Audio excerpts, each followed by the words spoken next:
Ano raw ang ebidensya nitong talent manager? Cheryl, pinabulaanan ng talent manager ang pahayag ni dating Negros Congressman Jing Paras na wala itong kinalaman umano sa plot laban kay Executive Secretary Ralph Recto. Ipinakita mismo sa akin ng kampo ni Ken, hindi niya tunay na pangalan ang mga screenshot ng transaksyon umano nila ni Paras.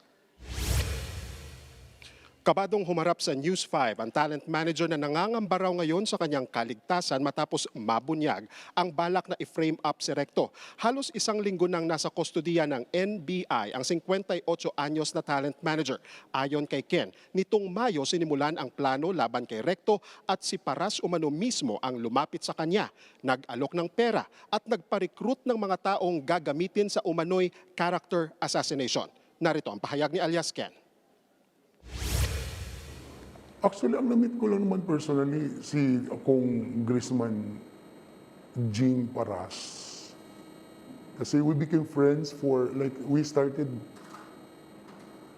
doing entertainment business. Pwede tayong mag-deny kasi to protect ourselves, di ba? Then, but at the end of the day, siyempre meron kaming mga exchange of conversation by texting, by chatting, Viber, calling, ganun. Makikita naman doon sa proof of evidence na constant yung pag-uusap namin.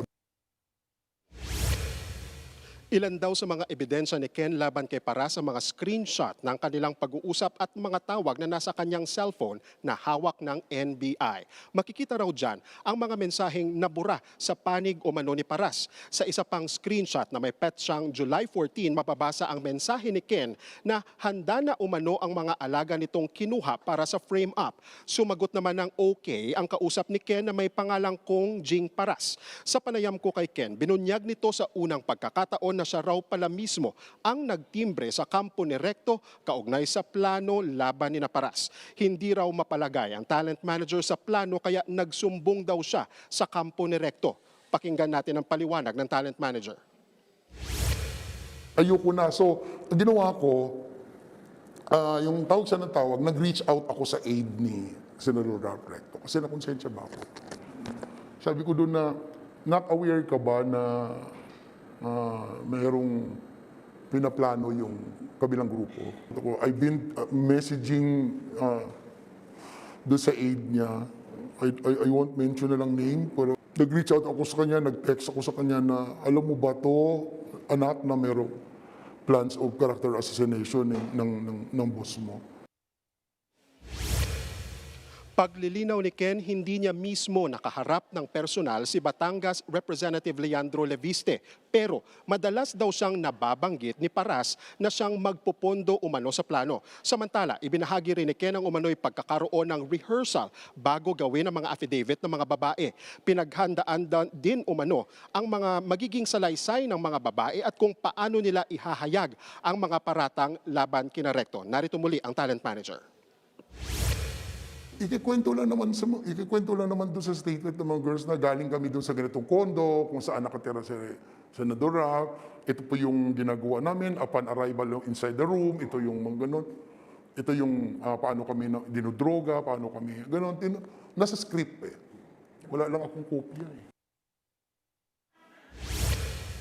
Habang nasa ilalim ng kustodiya ng NBI, hindi na itago ni alias Ken ang kanyang pagsisisi. Inamin niya na kung maibabalik lamang ang panahon, hindi na sana siya nagpadala sa tukso ng malaking halaga ng pera at hindi na sana siya pumayag na masangkot sa umano'y plano. Pakinggan natin muli ang talent manager. Ako kasi nagmukha akong pera kaya siguro nangyari ito. Kasi 1 million is 1 million, 5 million is 5 million, 6 million is 6 million. That's the amount of money. Sino bang di ma-tempt dyan, di ba? Pero para malinaw. Ang kasalanan ko lang mukha akong pera. Kaya lesson learned, huwag kayong magmukhang pera. Cheryl, nanindigan ang kampo ni dating Congressman Jing Paras na anumang legal na hakbang na kanilang gagawin ay ibabatay lamang sa mapapatunayang ebidensya hindi sa mga espekulasyon o hindi pa beripikadong ulat. Ayon sa kanyang abogado na si Attorney Mark Tolentino, patuloy nilang sinusuri ang mga umano'y affidavit, mensahe at iba pang impormasyon kaugnay ng mga paratang. Nilinaw rin ng kampo ni Paras na nakahanda itong makipagtulungan sa investigasyon. And speaking of investigation, kinumpirma naman sa atin ni NBI Director Melvin Matibag kanina lamang na naipadala na ang mga sabpina sa kampo ni Paras at ni Representative Liviste. Balik sa iyo, Cheryl. Maraming salamat, Gio Robles.